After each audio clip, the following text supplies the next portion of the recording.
Hello and welcome to i24 News Sports Daily Magazine with all the latest scores and stories from around the world. We have motorsports, tennis, swimming and much more coming up, but we begin with football and with the French League. Following a season that did not live up to expectations, Monaco were hoping to get a fresh new start to the new season. The only problem was no one told their rivals Lorient about it. The team from Western France had other ideas in mind. 8 minutes into the game, a completely useless foul in the area gives the visitors the first chance in the game, and they make sure not to lose it. Abu Bakr fires the penalty in to give Lorient the lead. There were some good news for Monaco. 7 months after he tore his ACL, Radamel Falcao scores again. He gets the equalizer for the team from the Riviera, also from the spot. The home team was quick to renew the game, hoping to get the winner. The winner came, but on the other side. Valentin Lavigne scores for Lorient, who wins the game 2-1, a very disappointing debut for Monaco. In the other match held last night, Lyon beat Rennes 2-0, and we can speak of a very surprising first match day in France with all the big teams, PSG, Lille, Monaco and Marseille losing points. Next to begin is the Premier League. It will happen this weekend. This is a title Arsenal has not been able to win for 10 years. Judging by the traditional Community Shield, maybe finally this season will look better for the Gunners. Samuel Calvo and Mirav Savir with a story. We're not so used to seeing this, the Gunners raising a trophy. After breaking their 9-year-long curse without winning the cup, Arsenal won their second trophy in just 3 months on Sunday. A pretty nice way for coach Arsène Wenger and his men to make up for lost time. I think it was important for our confidence to win the game, but it was as well even more important to have a big part in the game with quality, and that is a comfort for me to see that we can produce the kind of quality we have produced for some long patches in the game. The Gunners came out roaring in the first half, scoring twice. The first coming from Spain's Santi Cazorla, whose angled shot from the left was a hit. Then, just before the break, Arsenal extended their lead with the second goal from Ramsey. 15 minutes into the second half, French Olivier Giroud, who came off the bench, gave the Gunners their third goal, an amazing strike over the goalkeeper. Poor Caballero, who joined Man City this summer and whose first game with the club will be a memorable one, but maybe not for the right reasons.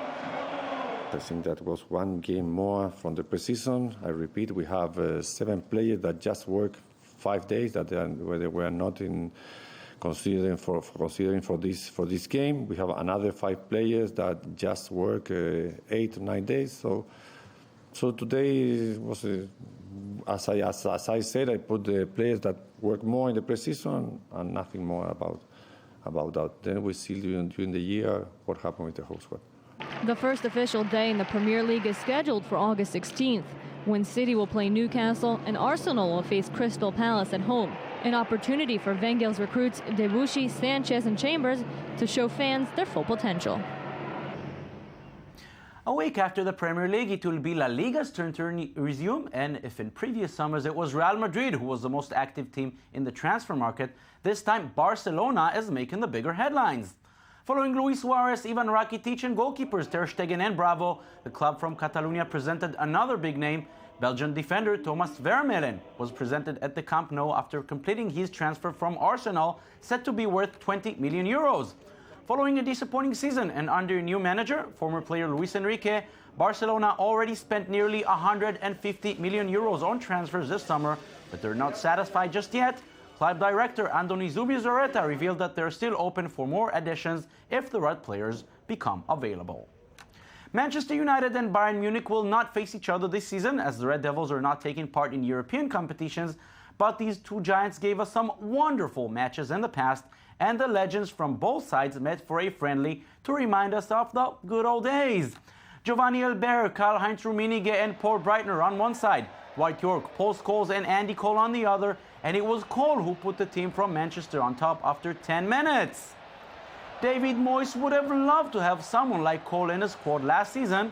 Will he now get a call from Van Gaal? Only 60 seconds go by and the Bavarians get the equalizer through Paulo Sergio. Both teams added 2 more goals, but it seems like the real purpose of the match was not to score, but to let us all see these great legends once again on the pitch. All these great names still put on quite a show even after their career is over. Another legend who was even bigger on the pitch is embarrassing himself, and not for the first time. Diego Armando Maradona met up with some journalists while sitting in his car. He did not like one of the questions, so this was his answer. He stood up right in front of the journalist who asked it and just slapped him in the face. It would be surprising if it wasn't Maradona. When it comes to the former Argentine superstar, anything seems to be possible.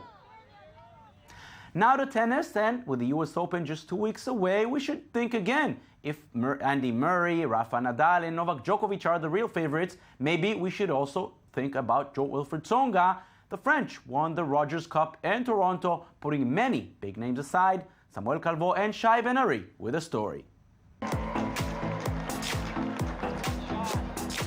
It's been a year and a half since Jo-Wilfried Tsonga last won a tournament. The wait is now over as the Frenchman beat Roger Federer 7-5 and 7-6 last night to claim the Rogers Cup in Toronto.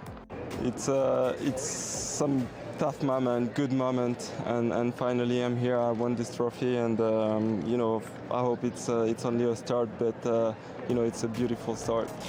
This is the second Masters title for Tsonga, the first one on home soil, as he won the Bercy Open in 2008. Back then he beat Argentine David Nalbandian in the final. He has now 11 ATP titles to his name. With this achievement, he joins Gilles Simon and Guy Forget on the honor roll of French tennis, however far behind Yannick Noah and his 23 trophies. 2014 has been disappointing so far for Big Joe. He had no big wins so far, but everything changed on the Canadian court. All of his 4 final wins came over top 10 players, starting with the incredible 6-2, 6-2 victory over world number 1 Novak Djokovic in the round of 16, followed by a win over the 9th seed Andy Murray in the quarterfinal. 8th seed Grigor Dimitrov was left behind in the semi, and Federer, the world number 3, was no match for Tsonga in the final. Yeah, it's great. I mean, it's something I'm proud of. During all this last year, months, I always lost against those guys in the big moment, and today, I win it, and it's good for my hope. It's good for my confidence, and I hope I will continue on this way. Tsonga was in control all along the final. He was serving great, looked physically sharp, and broke Federer's serve on the first chance he got to clinch the opening set 7-5. In the second set, Tsonga lost his first match point at 5-4, but he wasn't kept disappointed for long.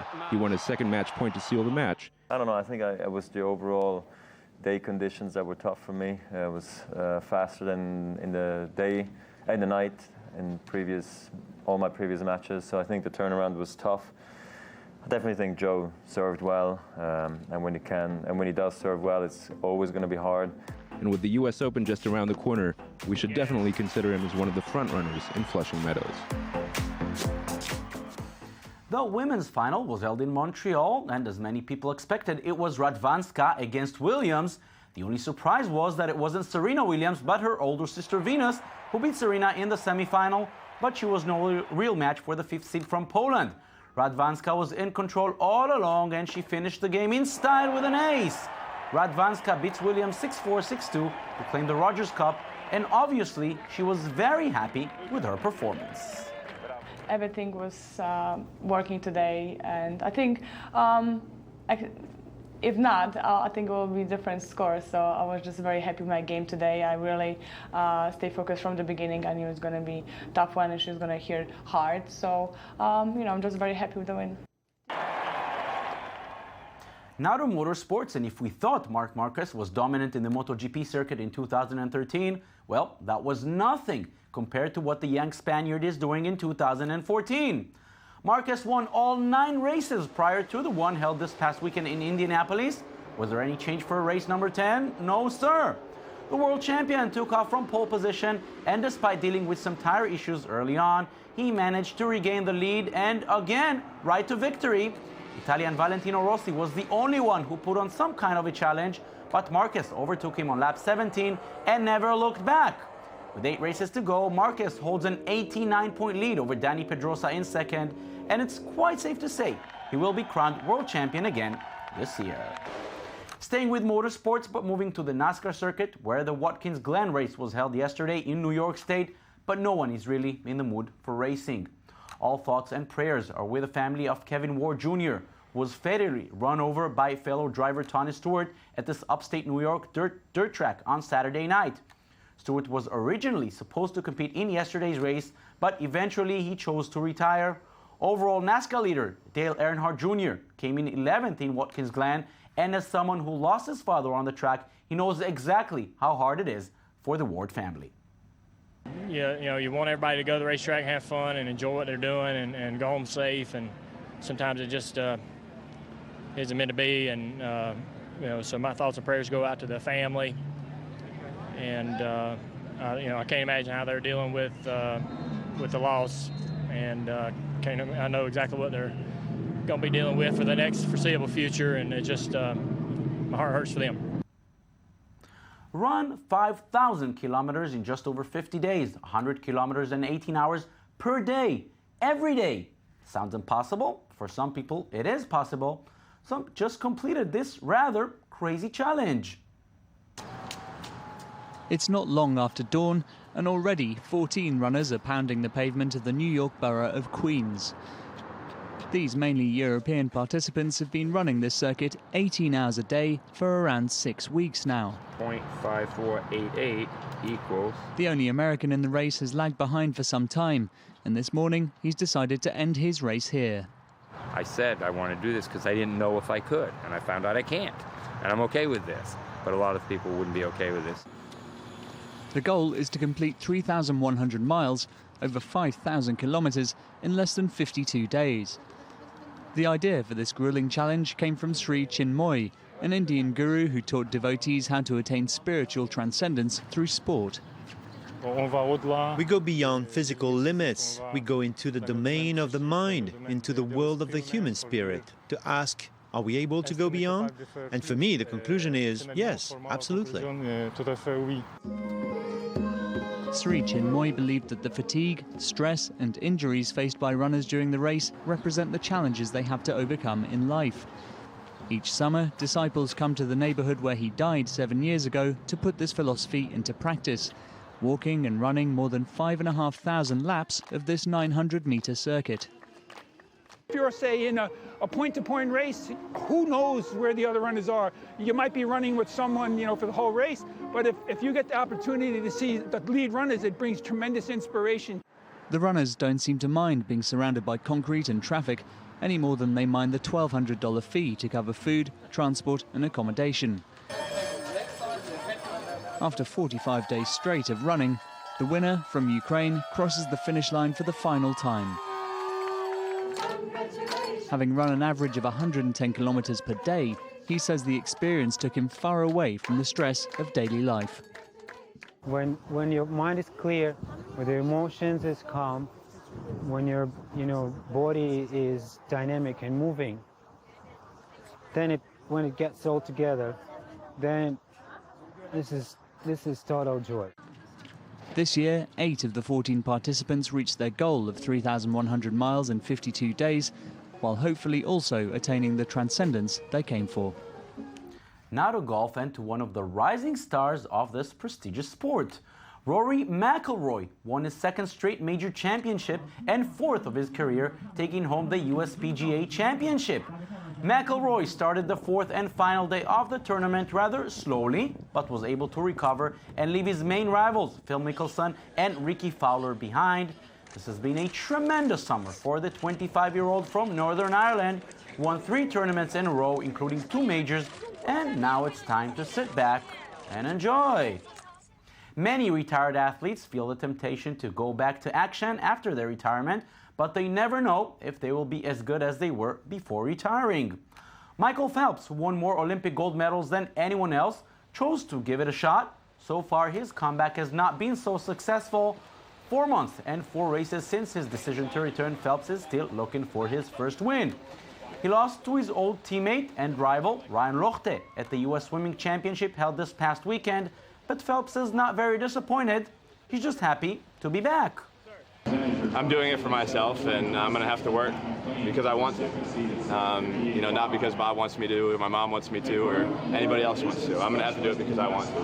And you know, that's the reason I'm here, and that's the reason I'm swimming again. And you know, it's been a decent week and a very learning, I guess a good learning experience of a week. Doing it because I want to, not because I have to win. That is a philosophy I like. That's it for us today. Don't forget, you can watch us anytime on our website at i24news.tv. We're also on Facebook and on Twitter. We'll see you again tomorrow, same time, same place. Thank you for watching and have a beautiful day.